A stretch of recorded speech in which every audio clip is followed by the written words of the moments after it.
Iran এই মুহূর্তে পারমাণবিক সক্ষমতার বিষয়ে কতটুকু এগিয়েছে সেটা বলা খুব মুশকিল। তবে তারা যদি পারমাণবিক সক্ষমতা নিজের থেকে অর্জন করতে নাও পারে, এখানে একটা দুষ্টু ছেলে আছে, সেটা হচ্ছে নর্থ কোরিয়া।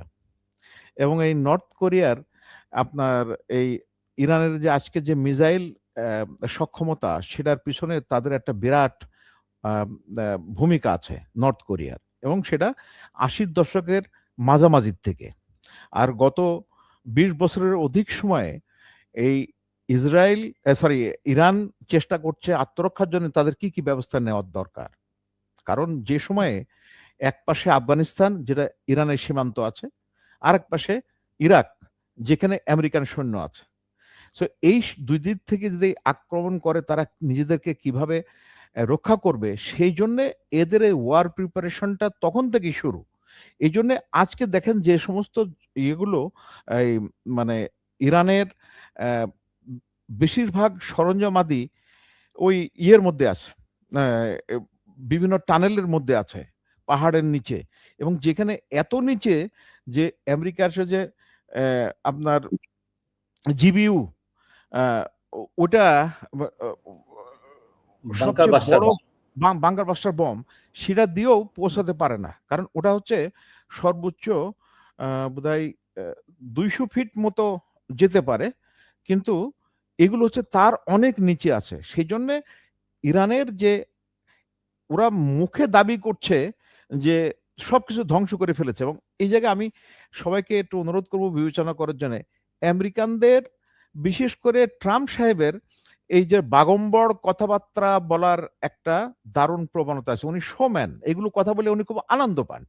আপনার মনে আছে যে জুন মাসে ২০২৫-এ যে আক্রমণ করলো, সেখানে ওই বি-52 স্টিলথ বোমারু বিমান দিয়ে ওই ইরানের পারমাণবিক কেন্দ্রগুলোতে আক্রমণ করলো। সে বলে কি সবকিছু মাটির সাথে মিশাই দেওয়া হয়েছে, পারমাণবিক কার্যক্রম শেষ। এখন দেখেন, যে পারমাণবিক কার্যক্রম উনি ধ্বংস করেছেন বলে দাবি করেছিলেন, এখন সেইটা ধ্বংস করার জন্য আবার দ্বিতীয় আক্রমণ করছে। তো এই যে কথার যে কন্ট্রাডিকশন, অর্থাৎ এই যে বৈপরীত্য কথার, এটা কিন্তু বিবেচনার বিষয়। এখন এই প্রেক্ষাপটে আপনাকে আরো কয়েকটা গুলো তথ্য ধরছি, মানে তাহলে বুঝতে সুবিধা দর্শকদের। ইরান আহ, এই যুদ্ধে পরাস্ত হবে, হেরে যাক, এটা চীন এবং রাশিয়া কোনোভাবেই চায় না।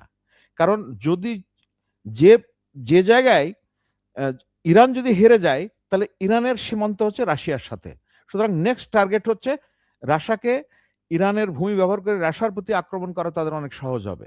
ইউক্রেনের মাধ্যমে সেই আক্রমণ, মানে বিভিন্ন ষড়যন্ত্র করে আক্রমণ করেও রাশিয়াকে পর্যস্ত করতে পারে না। এখন রাশিয়ার এই জায়গায় একটা বড় লাভ আছে। এই জন্য আপনি দেখবেন যে ট্রাম্প সাহেব কয়দিন আগে ১ ঘন্টা ধরে কথা বলেছেন পুতিন সাহেবের কাছে।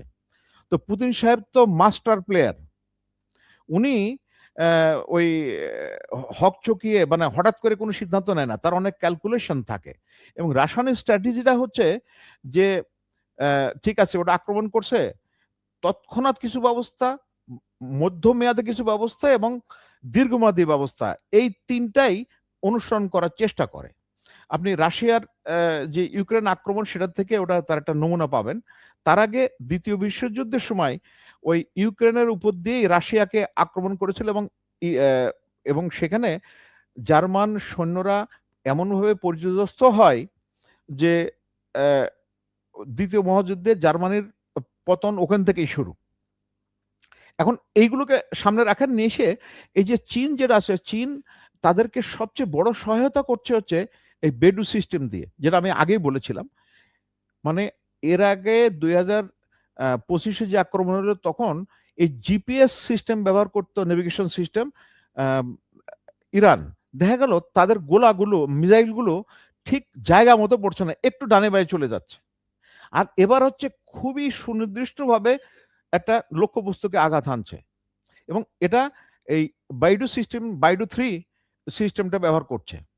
সো এটা যে কত বড় সহায়তা, এবং ব্যাটলফিল্ড ভিজিবিলিটি, অর্থাৎ ইসরায়েল এবং আমেরিকান বিভিন্ন সরঞ্জামাদি বা তাদের ওয়ার মেশিন কোন জায়গায় ডিপ্লয়েড, সবগুলো কিন্তু তারা ওই ফিড করছে, তারা যুদ্ধে সরাসরি নাই, কিন্তু এই ইনফরমেশন ফিড করার ফলে ইরানের জন্য তাদের লক্ষ্যবস্তুতে আঘাত আনতে খুব সাহায্য হচ্ছে। এই যে জিসিসি অর্থাৎ 6টা গালফ কোঅপারেশন কাউন্সিলের দেশগুলোতে যে আহ, আমেরিকার মিলিটারি অ্যাসেট ছিল, যেটা 1974 সালে সৌদি আরবের সাথে চুক্তি করছিল যে তোমরা তেলটা বিক্রি করবা ডলারে, আর তোমাদের প্রতিরক্ষার দায়িত্ব আমাদের, আরেকটা হচ্ছে তোমাদের বাড়তি যে অর্থাৎ তোমাদের খরচ যেগুলো আছে সেগুলো বাদ দিয়ে যে বাড়তি পয়সাটা থাকবে সেটা তোমরা আমেরিকান স্টক এক্সচেঞ্জে বিনিয়োগ করবা।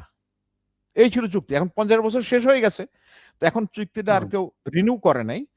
তবে এর মাঝখানে সৌদি আরব রাশিয়ার সাথে রুবেলে কিছু ট্রানজ্যাকশন করেছে, এবং এইটা বোধহয় আর একটু বেশি হবে। আরেকটা ভাই ইয়ের কথা বলেছেন, সৌদি আরবের একজন ভদ্রলোকের কথা বলেছেন। আমি ইউএইর একজন ভদ্রলোক আল হাফতুর বলে, মজার ব্যাপার হচ্ছে আল হাফতুর একটা বিরাট কনস্ট্রাকশন কোম্পানি। এই আল হাফতুর কোম্পানিতে আমি কিছু শ্রমিক পাঠিয়েছিলাম কাজ করার জন্য ইউএইতে। তো এ আল হাফতুর সাহেব বলছেন, আমরা এই যুদ্ধে কেন যাব, আমাদের লাভ কি? তো এই কথাটা অনেক সময় শাসক পর্যায়ের লোকজন বলতে পারে না, কিন্তু এই কথাগুলো উনি বেশ বড় ব্যবসায়ী, সুতরাং এই কথাটা বলেছেন, একটা তাৎপর্য আছে। এখন দেখেন, এই যে মিলিটারি বেস যে ছিল, সেই মিলিটারি বেসগুলোতে আমেরিকান যে সমস্ত আহ, লোকজন কর্মরত ছিল, তারা ওই বেস যখন আক্রান্ত হয় তারা বিভিন্ন জায়গায় আশ্রয় নিয়েছে। এই জন্য আপনি বিভিন্ন হোটেল বিল্ডিং এ আক্রমণ যেটা হচ্ছে, এই ইরান কিন্তু এই তথ্যগুলো পাচ্ছে এবং সেই সমস্ত জায়গায় কিন্তু আক্রমণ হচ্ছে। সুতরাং মানে আমেরিকানরা ওই জায়গায় খুব মানে স্বস্তিতে নাই। এটা গেল একটা দিক। 2 নম্বর হচ্ছে এই গালফ কোঅপারেশনের কাউন্সিলের যে সমস্ত দেশগুলো, আরব 6টা আরব দেশ, এরা মনে করছিল তাদের নিরাপত্তা আমেরিকার হাতে, সুতরাং কোনো অসুবিধা নেই। কিন্তু দেখা গেল যখন ইসরায়েলের নিরাপত্তার প্রশ্ন আসে, সেইটাই তাদের কাছে অগ্রাধিকার, অন্য দেশের নিরাপত্তা দেওয়া তাদের কাছে অগ্রাধিকার না। সুতরাং গালফ কোঅপারেশন কাউন্সিলের এই সমস্ত দেশগুলো তারা বলছে যে আমাদেরকে বলির পাঠা বানানো হচ্ছে। দেখেন, ডিস্যালিনাইজেশন প্ল্যান্ট অর্থাৎ ওই যে সমুদ্রের পানি, লবণাক্ত পানিকে বিশুদ্ধ করে খাওয়ার যে পানি, এইটা খুব গুরুত্বপূর্ণ আরব দেশগুলোতে। এবং এই ডিস্যালিনাইজেশন প্ল্যান্ট অনেকগুলোই আক্রান্ত হয়েছে এবং ইরান করেছে, এবং তার ফলে ওরা একটা চাপের মধ্যে পড়ছে। আরেকটা হচ্ছে যে আমেরিকান যে সমস্ত কোম্পানিগুলো, বড় বড় কোম্পানিগুলো, নেভিডা, তারপরে হচ্ছে মাইক্রোসফট, আরো কয়েকটা কোম্পানি যারা আছে, তারা এই ডেটা সেন্টার করেছে এই জিসিসি কান্ট্রিগুলোতে, বিশেষ করে ইউএইতে। এখন যে ইউএই, দুবাই, সবাই মনে করতো যে যে খুব নিরাপদ জায়গা এবং অনেক বিনিয়োগ আসছিল, এখন এই গোলা পড়াতে তারা সব দ্রুত জায়গা ছেড়ে চলে যাচ্ছে, নিরাপদ জায়গা খুঁজছে। সুতরাং এই যুদ্ধের যে একটা ফলাফল, মানে যুদ্ধের জয় পরাজয়ের কি ফলাফল হবে, তার চেয়েও বড় জিনিস হচ্ছে এই জিসিসি কান্ট্রিগুলো আমেরিকার যে আহ, মানে একটা ভ্রান্ত ধারণার উপরে যে তাদের নিরাপত্তা নির্ভর করবে, নিরাপত্তা দেবে আমেরিকান, সেইটা আর হচ্ছে না। তার ফলে এই মধ্যপ্রাচ্যের দেশগুলোতে আমেরিকার যে প্রভাব ছিল সেটা অনেকখানি লোপ পাবে বলেই মনে হচ্ছে, যুদ্ধের ফলাফল যাই হোক না কেন। এবং এই যুদ্ধে আমেরিকান বহুত সামরিক বিশেষজ্ঞ, যারা মোটামুটি একটু যৌক্তিক কথা বলে, আপনি ওই আমেরিকানের ফক্স নিউজ আছে, ফক্স নিউজের স্টাইল না, অন্যান্য যারাই বলছে যে যুদ্ধে আমেরিকা অলরেডি হেরে গেছে, কারণ তাদের যে অবজেক্টিভ ছিল সে অবজেক্টিভটা পূরণ হয় নাই, এবং খোমেনিকে মারার পরে মৃত খোমেনি আরো বেশি পাওয়ারফুল হয়ে গেছে। আপনি যদি আমাদের দেশের চিন্তা করে দেখেন, জীবিত শেখ মুজিবুর রহমানের চাইতে মৃত শেখ মুজিবুর রহমানের আমেজ ইমেজ কিন্তু অন্যরকম। জিয়া রহমান সাহেব জীবিত চাইতে মৃত জিবুর রহমানের নাম করে এখনো রাজনীতি হচ্ছে। ঠিক একইভাবে খোমেনির ক্ষেত্রে এটা হয়েছে। আরেকটা খুব গুরুত্বপূর্ণ জিনিস আমি সামনে আনছি, সেটা হচ্ছে শিয়া সম্প্রদায়ের একটা আহ, ধর্মীয় অনুভূতি হচ্ছে, তাদের শীর্ষ স্থানীয় ধর্মীয় নেতাদেরকে তারা খুব সম্মান করে এবং তারা মোটামুটি এক কমান্ডে চলে। সবচেয়ে বড় আহ, শিয়া আহ, আহ, নেতা যে সিস্তানি, উনি ইরাকের আহ, নাজাত কারবালায় বোধহয় সম্ভবত থাকেন। আর তারপরে নাজাফে, নাজাতে, রাইট রাইট, দ্বিতীয় সর্বোচ্চ নেতা হচ্ছে এই যে আয়াতুল্লাহ খোমেনি, রুহুল্লাহ খোমেনি, যাকে মেরে ফেলা হলো, এবং তার ছেলে এখন এই এখন সর্বোচ্চ ধর্মীয় নেতা হয়েছেন। আচ্ছা, আরেকটা জিনিস হচ্ছে ইরান সম্পর্কে একটা ভ্রান্ত ধারণা পশ্চিম প্রায় প্রচার করে যে মোল্লাদের শাসন, তাদের শাসন অনেক বেশি গণতান্ত্রিক।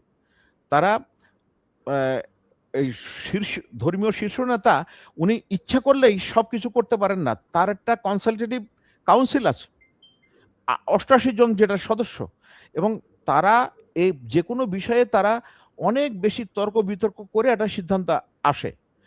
আর এদিকে সাধারণ প্রশাসন চালানোর জন্য যে রাষ্ট্রপতি বা প্রেসিডেন্ট নির্বাচিত হন জনগণের ভোটে, এবং পার্লামেন্টে জনগণের ভোটে।